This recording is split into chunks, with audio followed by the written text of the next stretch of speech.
Assalamualaikum warahmatullahi wabarakatuh. Bismillahirrahmanirrahim. Alhamdulillahirabbil alamin wa bihi nasta'in 'ala umuri dunya waddin. Wassalatu wassalamu ala asyrofil anbiya'i wa imamil mursalin sayyidina wa maulana Muhammadin wa ala alihi washabihi ajmain, amma ba'd. Qala musannifu rahimallahu ta'ala wa nafa'a bi ulumi fid dharain, amin. Bismillahirrahmanirrahim. Tambihun ai hada tambihun, ada sebuah peringatan. Man mata wa alaihi sholatu fardin. Man, barang siapa mata yang telah meninggal, wa alaihi, dan baginya, sholatu fardin, memiliki sholat fardu. Maksudnya orang tersebut meninggalkan sholat fardu sedangkan dia itu belum mengqodoi alias sudah meninggal. Lam tugdo, ini jawabnya man syartiyah ya. Man syarat, mata fi'il syaratnya, lam tugdo fi'il jawabnya. Lam tugdo maka tidak dikodoi. Walam tufda, dan tidak dibayar fidyah anhu dari man. Jadi barang siapa meninggal dunia sedang ia masih memiliki tanggungan sholat fardu ya, maka sholatnya tidak diganti dan tidak dibayar fidyah sebagai ganti sholat yang ditinggalkannya. Wa fi kaulin, ya, sebagian pendapat, annaha, sesungguhnya sholat, ya, ini sholat yang ditinggalkan, tuf'alu, itu dikerjakan, anhu, darinya, dari man, auso, telah berwasiat man biha, dengan sholat, amla, atau tidak. Jadi sebagian pendapat itu mengatakan bahwa sholat tersebut dapat dikerjakan sebagai ganti sholat yang ditinggalkan, baik orang tersebut berwasiat ataupun tidak. Haka, telah menceritakan hikayat al-Ubadi, Imam Ubad, Anis Syafi'i, dari Imam Syafi'i, li khobarin fihi, karena ada hadis yang menerangkan tentang itu. Jadi Imam Ubadi menceritakan bahwasanya ya sholatnya ya dikodoi, baik dia si mayit itu dulunya berwasiat ataupun tidak. Wa fa'ala, dan melakukan bihi, ya, dengannya, maksudnya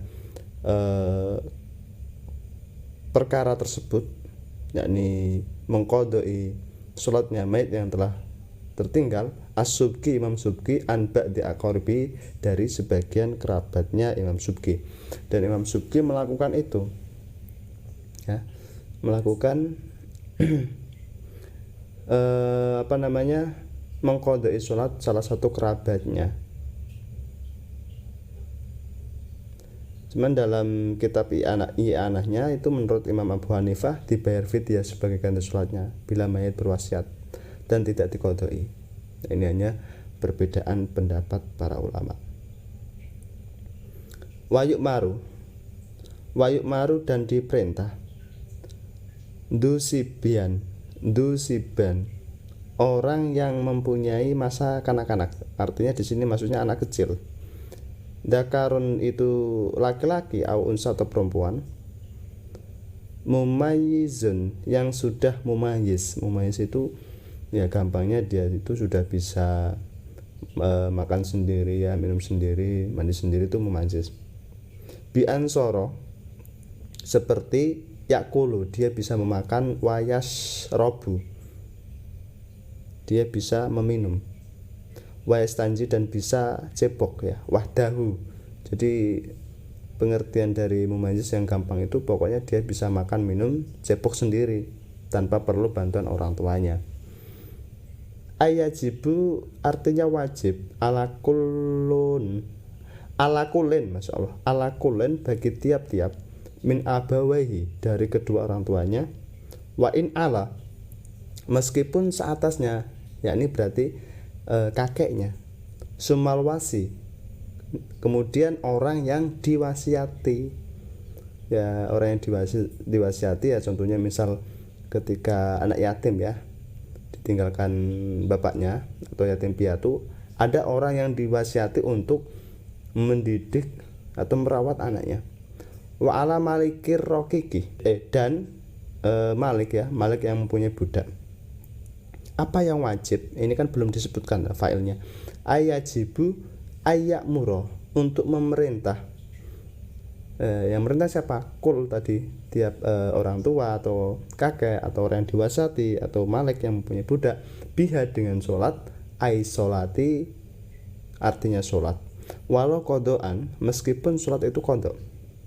Jadi bagi bapak, kakek ya atau orang yang diwasiati tadi wajib memerintah anak itu untuk melakukan sholat. Nah ini pentingnya peran orang tua. Wajib wabi jami'i surutiha, dan jami itu semua syarat-syaratnya sholat. Jadi merintah sholat itu bukan sekedar merintah sholat, tetapi juga syarat-syarat sholat juga. Artinya apa? Ya diajari, tidak asal disuruh sholat, tetapi juga diajari bagaimana cara melakukan sholat yang benar. Lisab'in ya, ketika umur 7, ai ba'da sab'in artinya setelah umur 7, minas sinina dari tahun ya, ai inda tamamiha ketika sempurnanya umur 7 tahun. Wa in mayyaza meskipun dia telah mumayyiz qoblaha sebelum umur 7 tahun. Wa yang bagi dan seharusnya ma'a singgotil amri beserta singgot itu ucapan, amri itu perintah, berarti singgot ucapan perintah dari orang tua kepada anaknya. At-tahdid itu tahdid itu seperti ancaman ya, ancaman orang tua ya kepada anaknya bagaimana supaya mau melakukan sholat. Tahdid itu meden-medeni ya, seperti ancaman lah. Wa yudrobu dan dipukul, durban dengan pukulan, ghaira mubarihin yang tidak melukai, atau ghaira mubarihin yang tidak membuat efek sakit ya. Jadi pukulannya bukan pukul langsung dipukul sampai memar, bukan, hanya untuk menakut-nakuti. Wujuban dengan wajib, miman bagi orang dzukira yang telah sebut, yakni anak yang sudah memayyiz, alaiha ya, ai ala tarkiha artinya ketika meninggalkan sholat. Jadi ketika anak meninggalkan sholat itu orang tua wajib memukul, tapi dengan catatan ghaira mubarihin yang tidak melukai ya, walau kodoan meskipun itu sholat kodok. Autaroka atau anak tersebut meninggalkan syarton syarat mensurutia dari syarat-syaratnya sholat ketika umur berapa? Li asrin ketika umur 10 tahun. Ai ba'da stigmaliha setelah sempurnanya umur 10 tahun. Kenapa? Karena lil hadisi, karena ada sebuah hadis yang menerangkan ya, hadis sahih, li hadisi sahihi muru perintahlah as-sobiya anak kecil bisulati dengan surat ida balanggo ketika balanggo telah sampai umurnya sab'a sinina 7 tahun, wa ida balanggo dan ketika telah sampai umurnya asro sinina 10 tahun, 4.000 maka pukullah hu kepada sobi alaiha ketika meninggalkan sholat ya. Kasaumin, sholat itu juga kasaumin seperti puasa, atau kau yang telah kuat atau mampu hu kepada saum. Fa innahu yu'maru bihi, fa innahu sesungguhnya orang tersebut, yakni orang atau anak kecil tersebut, yu'maru diperintah bihi untuk melakukan puasa. Lisab'in ketika umur 7, wa yudrobu dan dipukul alaihi ya, wa yudrobu dan dipukul yakni si sobi alaihi ketika meninggalkan puasa. Li asrin ketika umur 10 tahun. Jadi kalau umur 7 tahun itu kalau meninggalkan sholat atau meninggalkan puasa itu ditakut-takutin. Tapi kalau umur 10 tahun dia itu wajib dipukul, tapi ghairu mubarih. Pokoknya intinya tidak harus memukul, tetapi juga memotivasi anak supaya dia itu mau melakukan perintah syariat. Nah, entah itu dengan jiwit, tapi jiwitnya juga dengan catatan ghairu mubarih yang tidak sampai melukai, hanya untuk menakut-nakuti. Li asrin ketika umur 10 tahun, kasolati seperti sholat. Nah, hikmahnya apa sih? Syariat itu memberi sebuah aturan sedemikian rupa ketika umur 7 itu ditakut-takuti. Kalau umur 10 tahun itu dipukul. Wa hikmatu dzalika, adapun hikmah ya kasus tersebut ya, at-tamrin itu untuk melatih, alal ibadati, pada ibadah. Jadi seorang anak itu tidak bisa tiba-tiba baik, tidak bisa tiba-tiba menutup aurat, tidak bisa tiba-tiba melakukan hal-hal yang tentunya itu anjuran atau bahkan kewajiban dari syara tanpa melalui motivasi dan dorongan serta contoh dari orang tua. Jadi memang orang tua itu berperan penuh ya, termasuk guru juga dalam mendidik anak. Liyata awada, supaya terbiasa. Jadi sobi itu terbiasa melakukan kewajiban-kewajiban tersebut, sholat ya. Kalau udah dilatih tiap hari kan akhirnya terlatih. Nah, jadi kebaikan itu harus dilatih, begitupun juga kewajiban ya, kewajiban itu harus dilatih. Tarokayat ruku falayat ruku, liyata awada falayat ruka, liyata awada falayat ruka, maka tidak, si sobi tadi tidak meninggalkan sholat. Jadi ketika sudah terbiasa kan dia otomatis tidak meninggalkan. Wabahasa, dan membahas al-adroi, Imam Adroi fikinen ya, di permasalahan budak songgirin yang masih kecil, kafirin yang kafir. Jadi Imam Adroi itu membahas tentang masalah budak kecil yang masih yang posisinya waktu itu kafir, natoko yang telah mampu berucap bisyahadataini dengan kalimat dua syahadat ya. Anahu yukmaru nadban, anahu sesungguhnya kinin songger, budak kecil yang kafir itu yukmaru nadban, diperintah secara sunnah bisolati, untuk melakukan sholat, wasomi, dan puasa. Yuhasu alaihima, dalam motivasi ya untuk melakukan sholat dan puasa itu min ghairi dorbin, tanpa adanya pemukulan. Ya sunnah diperintah dengan motivasi tanpa adanya pemukulan. Liyak lafa, supaya al-khair, supaya senang ya, liyak lafa, supaya si kinin songgirin tadi senang al-khair, melakukan kebaikan. Jadi anak kecil sudah terlatih itu kan senang kalau melakukan kebaikan. Ba'da bulughi, setelah bulug ya, bulug itu baliknya si kinin songgir. Wa in aba al-qiyasu, meskipun aba menolak al-qiyasu, qiyas dalika, tentang permasalahannya sunnah tersebut, intaha, selesai. Wajibu dan wajib. Nah ini setelah menerangkan tentang anak kecil itu diperintah untuk melakukan sholat ya ketika umur 7 tahun, dan wajib dipukul tanpa adanya pemukulan yang ghairu mubarih ya, yang tidak melukai. Itu juga diwajibkan ya pencegahan dan pengajaran bagi orang tua kepada anak untuk memberi faham tentang ilmu-ilmu agama. Wajibu dan wajib aidon juga alaman bagi orang maro yang telah lewat.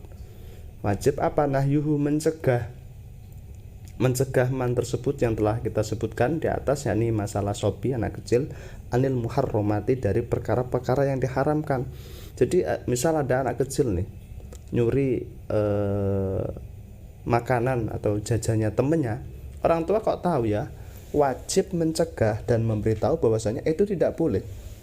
Jadi memang harus dikasih pendidikan sejak dini. Wa ta'limuhu, dan wajib juga taklim. Taklim itu memberi arahan ya, memberi pelajaran dan memberi didikan al-wajibat, yakni perkara-perkara yang wajib. Diajari bahwasanya sholat itu wajib ya, kalau mencuri itu haram ya. Wa nahwa, dan misalnya yakni ya, perkara-perkara yang wajib ya itu dikasih tahu ya, dan perkara-perkara haram itu dikasih tahu. Min sa'iris syara'i, dari